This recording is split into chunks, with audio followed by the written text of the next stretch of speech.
আসসালামু আলাইকুম প্রিয় দর্শক শ্রোতা, আশা করি আল্লাহর রহমতে আপনারা সকলেই ভালো আছেন। শুক্রবারে জুম্মার নামাজ পর আল্লাহর একটি গুণবাচক নাম আপনি যদি 100 বার পাঠ করেন, তাহলে ইনশাআল্লাহ আল্লাহ আপনার উপর ক্ষমার নিদর্শন প্রকাশ করতে শুরু করবে। আর একটি তাসবিহ আছে, যদি আপনি পড়েন তাহলে আল্লাহ তাআলা আপনাকে ক্ষমাকৃত লোকদের দলে অন্তর্ভুক্ত করবেন। আর শুক্রবার আসরের পর একটি দরুদ আছে, সেটা 80 বার পড়লে আপনার 80 বছরের গুনাহ মাফ হবে এবং 80 বছরের সওয়াব লেখা হবে। ভিডিওটি স্কিপ না করে সম্পূর্ণ দেখবেন। আর এখনও পর্যন্ত যারা আমার চ্যানেলটিকে সাবস্ক্রাইব করেননি, তারা আমার চ্যানেলটিকে সাবস্ক্রাইব করবেন।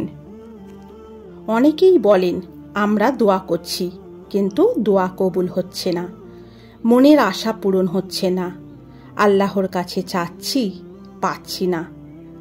দোয়া কবুলের কিছু সময় রয়েছে, আর শুক্রবার হচ্ছে দোয়া কবুলের অন্যতম একটি দিন।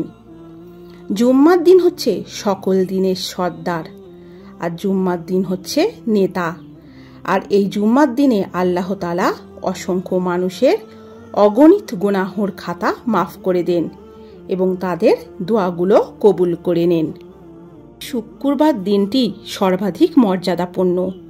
এই দিনের ফজিলত সম্পর্কে কুরআন ও হাদিসে অনেক মর্যাদার কথা বর্ণিত হয়েছে। রাসূল সাল্লাল্লাহু আলাইহি ওয়াসাল্লাম বলেন, জুম্মার দিন সপ্তাহের মধ্যে শ্রেষ্ঠ এবং তা আল্লাহর নিকট অধিক সম্মানিত।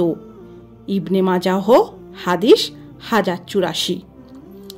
এই দিনে আদম আলাইহিস সালামকে সৃষ্টি করা হয়েছে, এই দিনে তাকে জান্নাতে প্রবেশ করানো হয়েছে এবং এই দিনেই তাকে জান্নাত থেকে বের করা হয়েছে।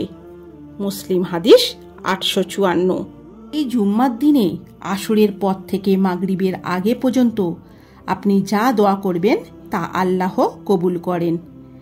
আমরা সবাই চাই আল্লাহ তাআলা আমাদের সকল নেক আশা পূরণ করে দিক এবং আমাদের গুনাহগুলো আল্লাহ তাআলা ক্ষমা করে দিক।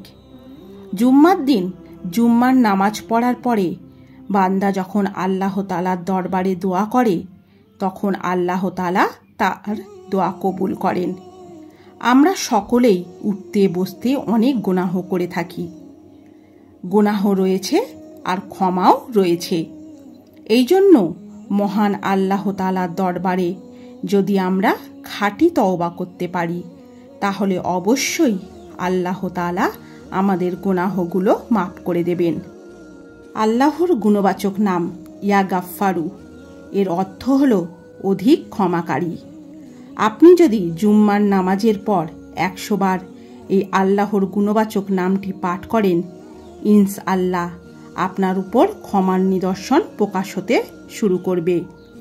আর আপনি যদি ইয়া গাফফারু ইগফিরলি পড়েন, তাহলে আল্লাহ তাআলা আপনাকে ক্ষমাকৃত লোকদের দলে অন্তর্ভুক্ত করবেন।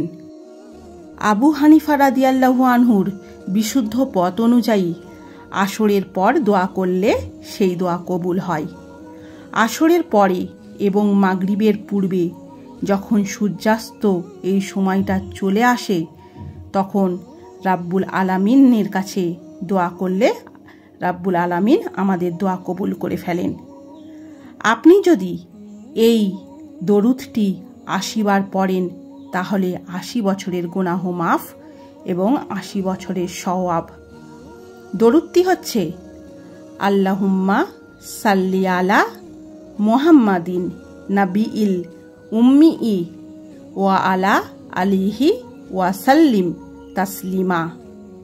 এর অর্থ হচ্ছে, হে আল্লাহ, তুমি শান্তি ও রহমত বর্ষণ করো উম্মি নবী মুহাম্মদ সাল্লাল্লাহু আলাইহি ওয়াসাল্লামের ওপর ও তার পরিবর্গের ওপর। এটা পড়ার পর দরুদ ইব্রাহিম পাঠ করবেন। তারপর 10 বার এটা পড়বেন, রাব্বানা আতিনা ফিদ দুনিয়া হাসানাতাও অফিল আখিরাতে হাসানাতাও অকিনা আযাবান্নার। এটা পড়ে আপনি যা চাইবেন আল্লাহ তাআলা আপনার দোয়া কবুল করে নেবেন।